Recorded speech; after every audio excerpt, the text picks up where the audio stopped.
Hello friends, it's me, and today let's watch Game Theory. FNAF, did Fazbear really steal everything from the game theorists? Together, let's go, let's start. Thank you. Everything we've known about FNAF was a lie. Or was it? On the surface, it seems like our old favourites, William and Henry, didn't actually create anything, and instead just stole it all from newcomer Edwin Murray. But how much of that is really true? And what if I told you, theorists? The answer is entirely up to you. Hello Internet! Welcome to Game Theory, and welcome to our fourth and final episode in our Secret of the Mimic extravaganza. Hello Internet, welcome to Game Theory. Hello, and welcome. Has been a wild ride, loyal theorists. We've uncovered the truth about the Murray family timeline, we've solved the mystery of mexes, and we've managed to figure out secrets of a previously suspected mimic, Sun and Moon. But the biggest question that I have yet to solve, and the main question I had going into this game, wasn't about the mimic, or Edwin Murray, or security breach. I wanted to know the truth about the origins of Fazbear Entertainment. William and Henry. These two characters we've known about since the beginning and yet know very little about. Where did they start? How did they create this empire? Who were they, really? But friends, nothing, and I mean nothing, could have prepared me or the rest of the internet for what we were about to witness. Spring lock assembly may be required. No! Are you kidding me? Oh my god! Henry didn't Oh even my invent god! the Oh my... To be fair, that reaction was several hours into stream, where all we'd witnessed so far was invention after invention that we thought had been a Fazbear invention for years now, only to discover that Edwin made it. Like the data diver, a device... Oops. Sorry. I mean, to be fair, he's a user. Inventor, doubt so.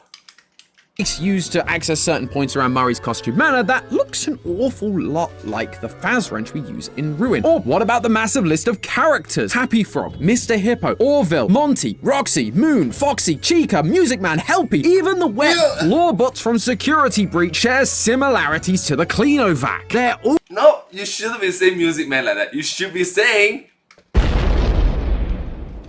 Music Man! Sorry. All here in Murray's costume manor with designs, schematics, and costumes strewn around the facility. Edwin and his wife Fiona designed them all. It felt like everything we'd known over the last decade had been a complete lie. It was never William and Henry, it had all been Edwin. Or had it. See, while at first it definitely reads that way, there are clues hiding in voice memos, text logs, and just in the physical designs themselves that show us the truth is a little more nuanced. So let's jump into our unfinished helpful carts, friends, because we've got to get to the bottom of this and figure out whether William and Henry invented anything or whether they are just complete frauds. First off, there is one important thing we have to clarify. Did William and Henry actually steal Edwin's inventions? And the short answer is no. I've mentioned in a past few theories little tidbits of information about this, but while it was clear Fazbear had some shady business practices and were actively stealing employees trying to obtain company secrets, which is not totally legal, they never actually stole Edwin's intellectual property. Edwin was a contractor, and so they would have contracted him to make stuff for them, like the demo of Freddy Fazbear's Pizza that we see in the R&D department. And that whole process would have included contracts that decided ownership, which we sadly never get to see. I can tell you though, as a former contractor myself, typically those contracts favor the client, the person who came to you to be a contractor. When I would shoot or edit a video for someone, that would then go back to them and they would own the final product. I didn't own anything. But what about Chica, who was made for Chica's Party World, not Fazbear? Or Roxy and Foxy, who were built for Edwin's TV show idea? Those were definitely Edwin's, and Fazbear surely had no rights to them. Well, until they did. One of the text logs you can obtain is from Willie A himself, and while the message is cut off a bit at the start, the intention is very clear. Quote, software development and the entire MCM catalog. We would love to keep you on as a lead engineer. Although we now technically own the land, we would never touch the house your parents built. Afton was offering Edwin a position at Fazbear because he had just bought MCM, its remaining employees, the ground it's built on, and most importantly, its catalog of characters and inventions. Fazbear now owned everything. They never Oh, so the ownership changed hands. Ah.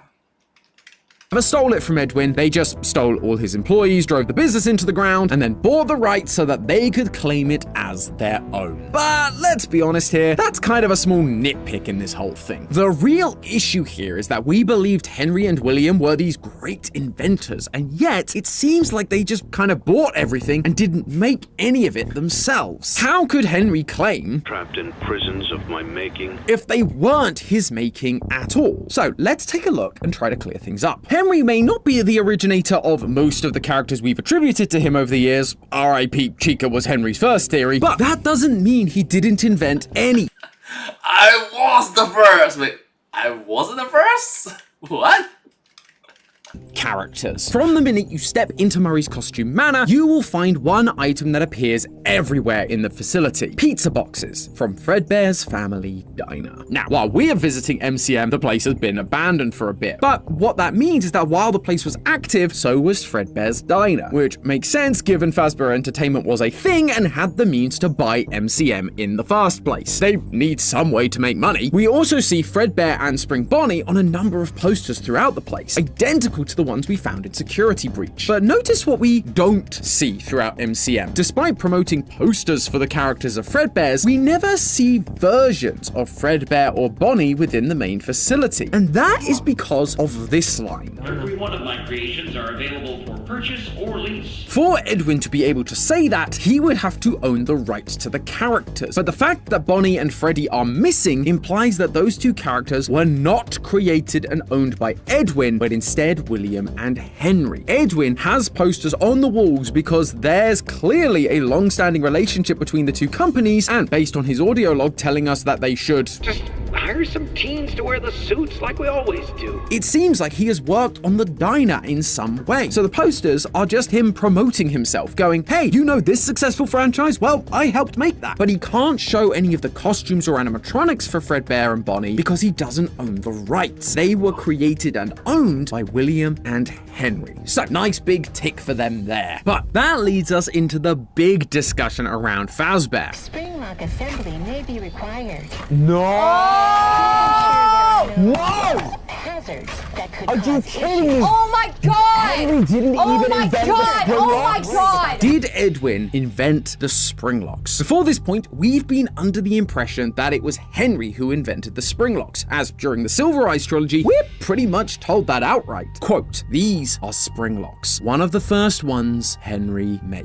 But now in Secret of the Mimic, we see plenty of spring lock suits. We see messages about Edwin making them, and we even get to travel around inside them, which is kinda horrifying. However, there is one big detail that stands out pretty quickly, which made me reconsider whether this was another acquired contraption. The fact that we cannot be killed by the spring locks. Spring lock suits are notoriously finicky, causing fatal injury at the first sign of sudden movement or water, and yet we managed to fall through an entire floor and yet sustain no injuries. It's almost as if they are not the same kind of spring locks, and that is exactly the case. We receive a text log from Edwin during the game that specifically talks about So you're trying to tell me that there are two different types of spring locks.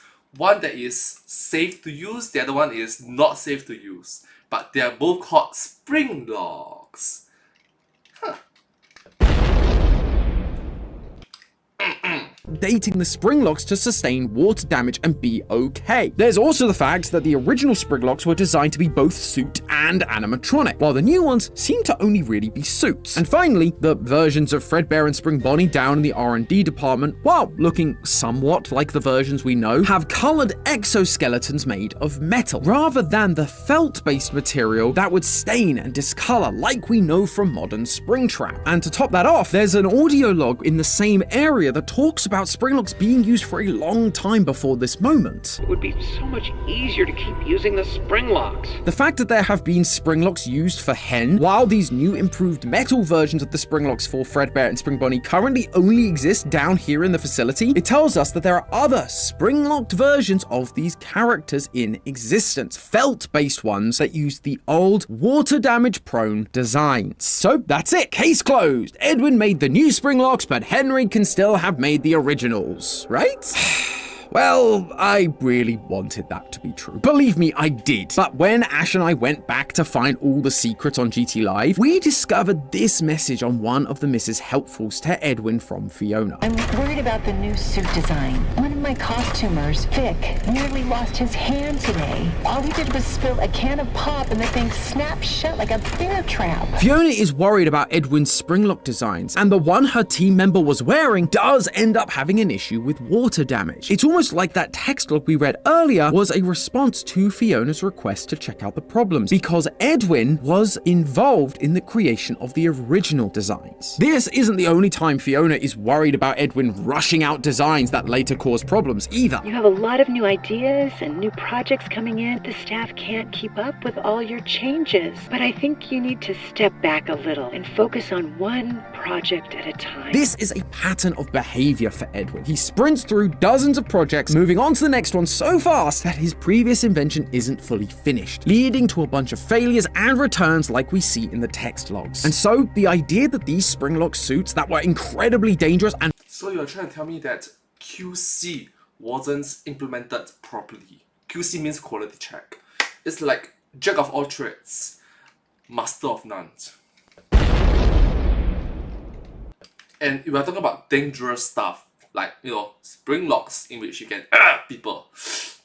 faulty were also Edwin's creations actually makes a lot of sense for his character. And yes, there is a chance that the original Springlocks were potentially a collaboration between both Henry and Edwin. But right now, I'm just not sure the evidence is there. The books say that Henry was the inventor of the Springlocks, but that's a very different continuity. The games have never made that claim. The closest we get is Prisons of my making. But here, Henry is talking about the normal animatronics, the ones that Edwin never finished. And so you could plausibly say that Henry was the one who made them. Edwin did say that Henry was the one changing the designs. I got the change order from Hen last night. Why change it now? Now they changed their minds. Well, we're so close to final. New concepts are frankly creepy. But he never mentioned Springlocks. That doesn't make this a retcon, it's just a realigning of our understanding between the different continuities of these characters, which is basically what Secret of the Mimic did with all of the book continuities. In the novel trilogy, Henry made the Springlocks, but in the games, it was Edwin. Who knows, maybe it'll turn out to be Afton in the movies. But thanks to the company failing and Edwin's eventual demise, the new Springlocks for Fazbear's characters were never finished. Fazbear just had to keep using Edwin's old designs, so I guess you could say that it was karma that got Afton in the end, in more ways than one. And speaking of good old Willie A, what did he actually do? I mean, we've always known he's a bit of a scumbag, so I don't think his lack of inventions would be all that surprising. But just like I think we can still credit Henry with the creation of the normal animatronics, I think there are a couple of things Afton can be credited with creating himself, namely the Funtime animatronics and the Scoop. In Sister Location and Pizzeria Simulator, we found blueprints for these devices, and they all have copyright attributed to Afton Robotics. Of course, we know that Foxy isn't his OC, that one firmly belongs to Edwin and Fiona, and the whole stomach hatch design definitely borrows from Edwin's Springlock designs. But the Yeah, so of all the designs,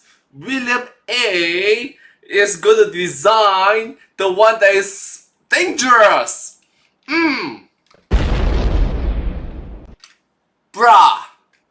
animatronic part, the weird wiry bodies, we don't see anything like that from Edwin. The scoop also, of course, bears resemblance to the Springlock crane that we find in MCM, and that we then saw in Ruin. They have the ability to scoop something out of a costume or Springlock suit or whatever. But all the stuff about remnant injection and storage, that's all Afton, baby. Which means at this point, we're pretty even. Edwin did make a lot of stuff that we thought were Henry and William, but that doesn't mean they were completely incompetent or unable to make stuff themselves. However, there is one more thing that we need to discuss. One more invention that, if it was claimed by Afton, could affect the entire timeline as we know it. You see, everyone, and I mean everyone who played this game or watched someone else play it, have been very quick to point out the similarities between David Murray and Afton's son, the Crying Child. The most obvious similarity is their name. Thanks to a friend of the channel Hyperdroid and a handful of other theorists, last year we came to the conclusion that Crying Child's real name was also David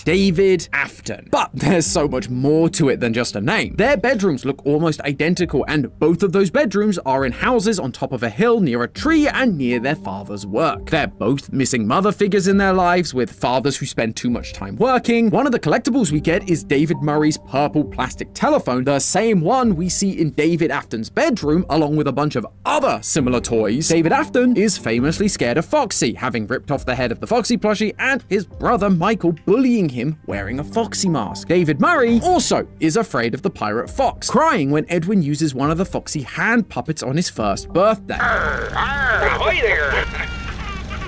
Oh, honey, you're scaring him. Both of them even have a birthday party for them coming up on a Saturday, only for them to die on that same birthday. Everything about these two feels identical to a strange degree, almost as if they're the same person. But obviously, as I mentioned, David Murray is dead, so they cannot physically be the same person. But you know who is still alive and kicking? The thing that was created to become David Murray, M2. And this is where we hit an interesting fork in the road. There are two ways we can look at this information. There's the more literal approach, where the reason these two characters feel so similar is because they are the same character. M2 takes on the role of David, and Afton adopts it as his child. Or there's the less literal approach, the idea that these similarities are actually parallels designed to point us in the direction of a different kind of Fazbear theft, that they took more than Edwin's creations. They claimed his entire story. And because this is the big finale, I wanted to do something special here. Secret of the Mimic has been all about getting us to re-evaluate our past theories, our past ways of thinking. It showed us that we can't hold on to theories too tightly, that we need to be open-handed and explore all the possible options to us. And so, rather than stand here and try to convince you that one interpretation is right over the other, I wanted to present you with both options, explore the repercussions and flaws of each of them so that you can come to your own conclusions. So, on the left is the ending where David Afton is M2, and on the right is the ending where Fazbear is trying to rewrite history. So, go ahead, make your choice, theorists. I'll see you on the other side.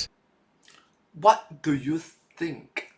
Okay, so there's 2 more videos to react to. Let's do this. Buddy, that's just a theory. A game theory. Thanks for watching. Thank you. Subscribe. Bye-bye. I'll see you in my next video. Thank you so much. Thank you so much for supporting the game theorists in this video. Thank you. Subscribe.